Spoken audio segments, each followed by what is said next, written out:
Dans ce document à savoir numéro 4, nous allons comprendre comment déterminer l'équivalence d'un titrage conductimétrique.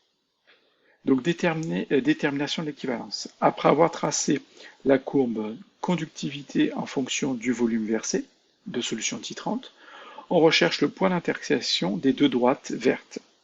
Donc on va tracer. Les deux droites, en fait, on a la courbe et elle peut souvent être représentée comme ou vue comme deux morceaux de droite avec quelques parties courbes. Donc il suffit de prolonger, de tracer les points qui semblent reliés, et on trouve donc le point d'intersection.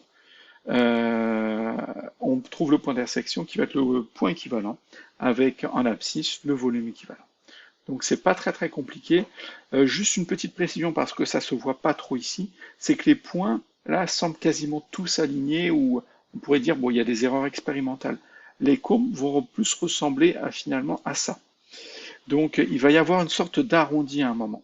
Donc ici si je devais tracer, donc je vais essayer de faire ça correctement en rouge. Donc si je devais tracer, donc là ces trois points semblent alignés, ces points-là